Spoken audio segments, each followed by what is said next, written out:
سورة المؤمنون.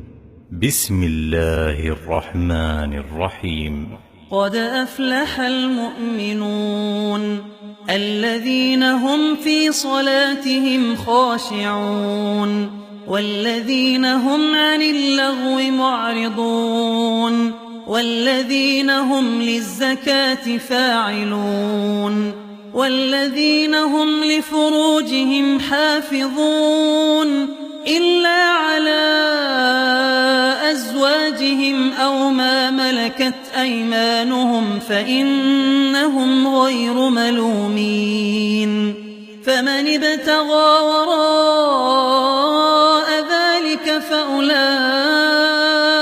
هم العادون والذين هم لأماناتهم وعهدهم راعون والذين هم على صلواتهم يحافظون أولئك هم الوارثون الذين يرثون الفردوس هم فيها خالدون.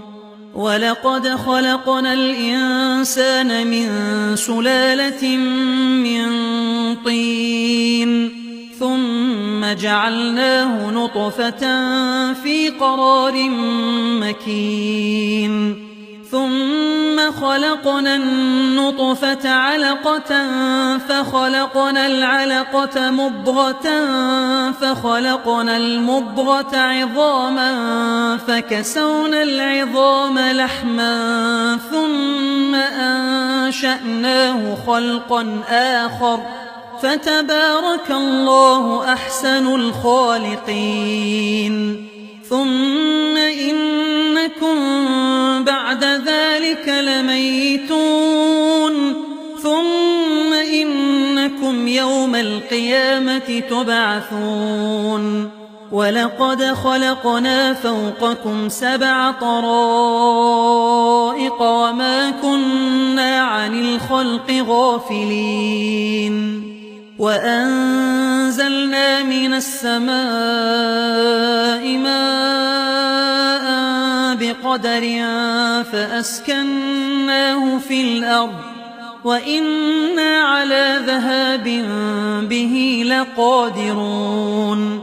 فأنشأنا لكم به جنات من نخيل وأعناب لكم فيها فواكه كثيرة ومنها تأكلون. وشجرة تخرج من طور سيناء تنبت بالدهن وصبغ للآكلين. وإن لكم في الأنعام لعبرة نسقيكم مما في بطونها ولكم فيها منافع كثيرة ومنها تأكلون وعليها وعلى الفلك تحملون. ولقد أرسلنا نوحا إلى قومه فقال يا قوم اعبدوا الله ما لكم من إله غيره أفلا تتقون.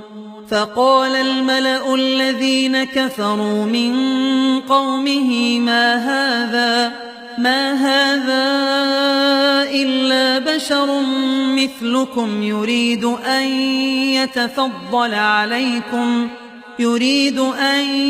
يتفضل عليكم ولو شاء الله لأنزل ملائكة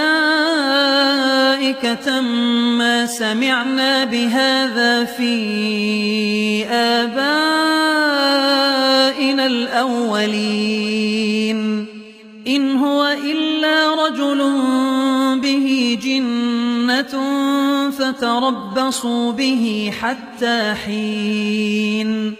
قال رب انصرني بما كذبون. فأوحينا إليه أن اصنع الفلك بأعيننا ووحينا فإذا جاء أمرنا وفارت النور فاسلك فيها فاسلك فيها من كل زوجين اثنين وأهلك إلا من سبق عليه القول منهم ولا تخاطبني في الذين ظلموا إنهم مغرقون فإذا استويت أنت ومن معك على الفلك فقل الحمد لله الذي نجانا من القوم الظالمين وقل رب أنزلني منزلا مباركا وأنت خير المنزلين إن في ذلك لآيات وإن كنا لمبتلين ثم أنشأنا من بعدهم قرنا آخرين